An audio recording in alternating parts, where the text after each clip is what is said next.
Chapter 19. Guarducci Alone. A New Beginning. 1978. Tennyson's poem Ulysses portrays the elderly adventurer unloved by his people, summoning his aged crew for the final voyage of their lives. Death closes all, but something ere the end, some work of noble note may yet be done. Though much is taken, much abides, and though we are not now that strength which in old days moved earth and heaven, that which we are, we are. One equal temper of heroic hearts, made weak by time and fate, but strong in will, to strive, to seek, to find, and not to yield. Almost exactly 9 years after George Strake's death, his great friend Pope Paul VI died outside of Rome. Harkening back to his collaboration with Carroll, McGuff, Cass, Strake, and Guarducci, Paul VI had only one final request. He wished to duplicate St. Peter's burial in location and form, being placed directly in the soil without tomb or monument near the location where Peter's bones had been found. Thus, he joined Ludwig Cass a short distance from the graffiti wall. Without Paul VI's protection, Guarducci would now feel the power of Ferrua and the Vatican bureaucracy.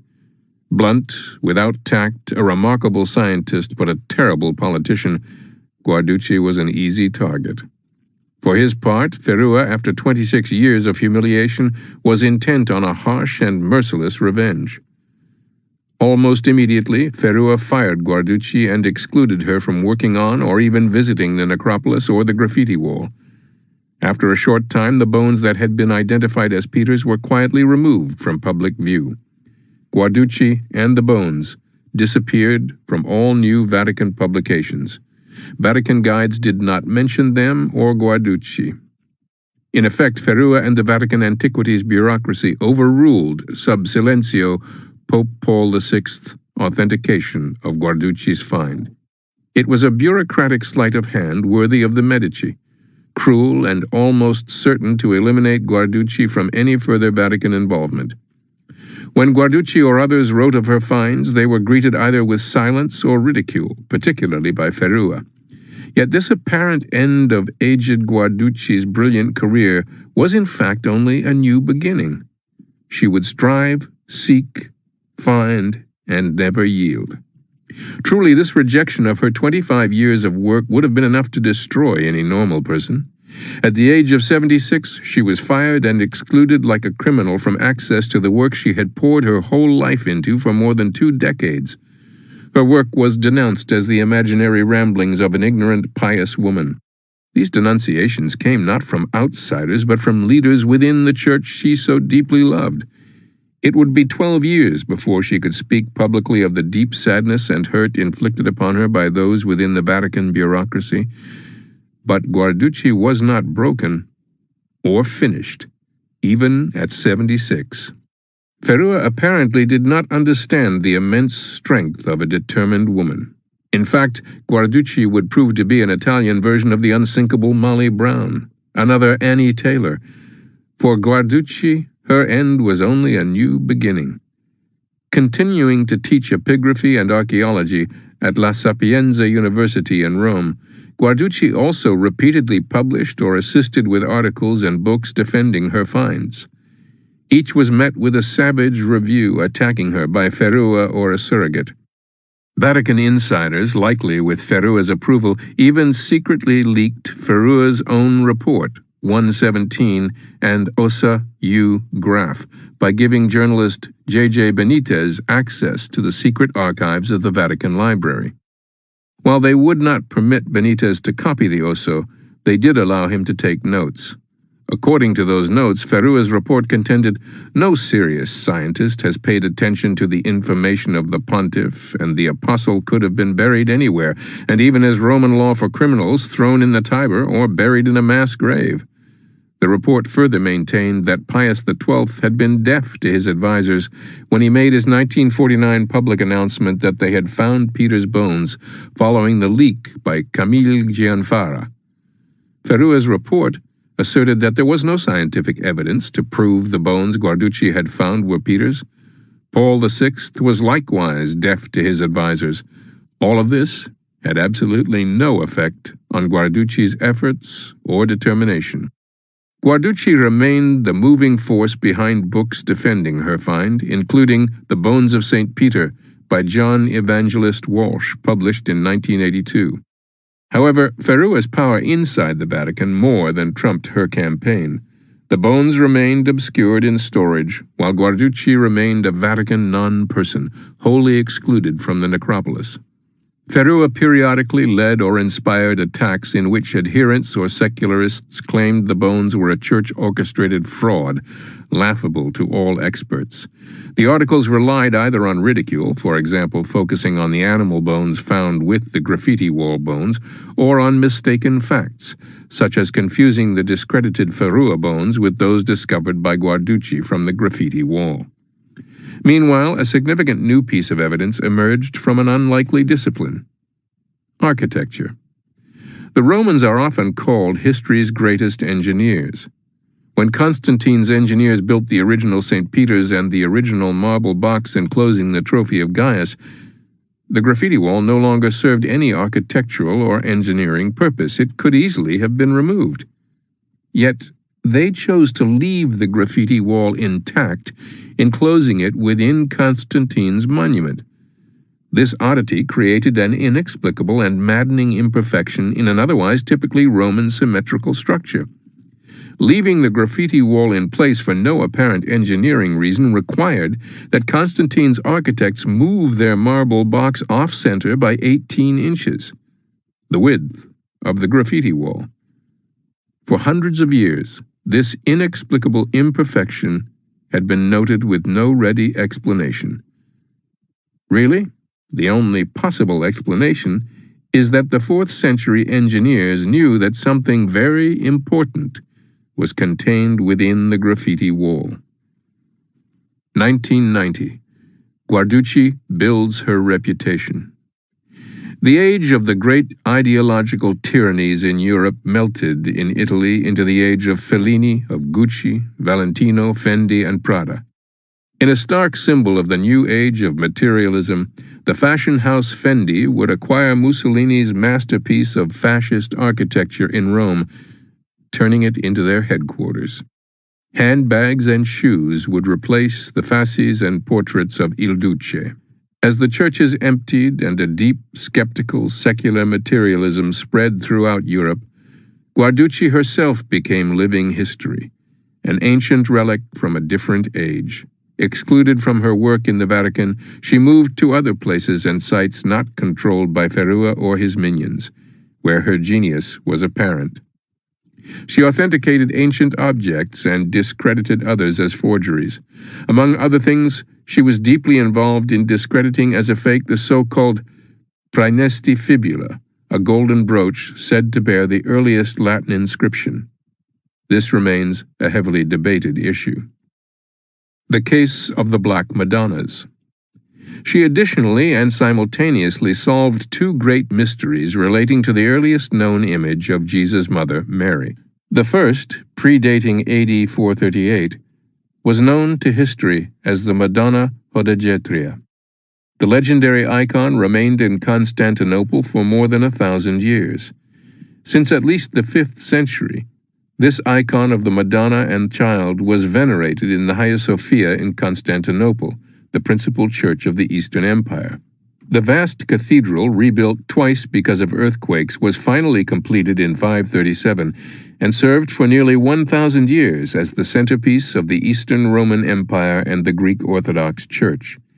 In 1453, the Turks conquered Constantinople, and the entire city endured 3 days of looting and pillage, including Hagia Sophia. Along with numerous other artifacts dating back to the dawn of Christianity, the Madonna Hodegetria disappeared, likely pillaged or destroyed. The icon survived only in ancient manuscripts relating its description and special importance to the Greek people. For 500 years it was believed forever lost, with no surviving copy. A second, seemingly unrelated mystery involved the so-called Black Madonna, now known as the national symbol of Poland. This icon, also known as Our Lady of Czestochowa, housed in the Jasna Góra Shrine in Czestochowa, Poland, depicts Mary holding an infant Jesus, both with dark skin. The icon, probably the most venerated object in Poland, has been the inspiration for many Polish victories, including over the Tatars in the 1300s and the Swedes in 1655. It inspired the brave defense of Warsaw in 1920 against the Soviet communists. Pope St. John Paul II, the first Polish pope, first pledged his life to the priesthood in the presence of the Black Madonna, which remained a special object of devotion for him throughout his life. As pope, the Shrine of the Black Madonna was his principal stop in Poland. Pope Emeritus Benedict XVI and Pope Francis have also made this shrine their key stopping place when visiting the country. But where did the famous icon come from, and when? How was it created, and by whom? Wild stories circulated about its origin, but the truth seemed to be lost to history, until Margherita Guarducci got involved. In a sanctuary called Montevergine, located about 400 feet above the countryside of Campania, Guarducci, now in her mid-80s, located an ancient icon called the Madonna of Montevergine. It was also a black icon, a virtually perfect copy of Poland's Black Madonna. Trudging through churches, islands, and ancient hillside monasteries and conducting extensive research, she proved that the Montevergine icon came to Rome in the 7th century as a gift from the Greek emperor. It was a reverse mirror image copy of the ancient Greek Madonna in the Hagia Sophia at Constantinople. Guarducci was able to prove that the Polish Black Madonna was the very same image as the 7th century Montevergine icon, and that both were therefore derived from the early Greek Madonna in Constantinople. She thus rediscovered for history both the earliest known image of Mary and the origin of Poland's national symbol. For this and other feats of genius and incredible work, she was hailed as the Grande Dame of Italian archaeology, a living legend and deeply beloved by many of her students. Slowly, opinion and science moved her way, despite Ferrua's iron grip on the necropolis and the Vatican's concern with more pressing matters. A Tale of Two Statues. For hundreds of years, antiquarians had believed that a statue of Saint Hippolytus at the entrance to the Vatican Library was the oldest Christian statue. Guarducci proved the statue dated only from the Renaissance, circa 1500. Instead, she found substantial evidence that the large, magnificent bronze statue of Peter in the central nave of the Vatican was the oldest known Christian statue, cast and built for a mausoleum of the Roman emperors of the West in the 5th century, before the collapse of the empire. Even in her late 80s, Guarducci has continued to solve some of the great mysteries of Christian archaeology with rare intensity and energy. Milan. Although her genius and her intense passion for the truth led her into totally unrelated ancient mysteries and places far away, Guarducci always returned to advocate for the truth of her discoveries below the Vatican. Nothing could distract Guarducci's persistent confidence that Paul VI had been correct, that she had located Peter's relics. The great battle between Guarducci and Ferrua reached a crescendo in Milan in 1990, 20 years after Paul VI's pronouncement of the authenticity of her great find, and 12 years after her banishment. The University of Milan invited the 88-year-old Guarducci to appear in what would be the final live symposium of her life. She was interviewed by Italy's most famous expert on antiquities, Federico Zeri, also a major television figure, a Sotheby expert on antiquities, and another great detective in outing fakes. A nearly blind Guarducci was led onto the stage by her sister. Before a packed audience and television cameras, Guarducci gave an impassioned defense of her life's work. She said she had lived her life following the truth wherever it led, whether or not it corresponded with her faith. She praised the courage of Popes Pius XII and Paul VI in pursuing the truth, while denouncing the insiders at the Vatican who now sought to suppress it. Geri then spoke. He quietly said he was not a Christian believer, but for 50 years of his long life he had followed Guarducci's work before and after her involvement with the Vatican. Geri described her as a diamond bit, seeking the truth. He knew her work to be sound and scientific. Unlike her opponents, she did not pursue clientele or ideology, but only the truth. He expressed his opinion based on the scientific evidence that she had indeed found Peter. The audience erupted in cheers. Margherita Guarducci continued to teach well into her 90s, though she was blind and had to be led into the classroom by her sister.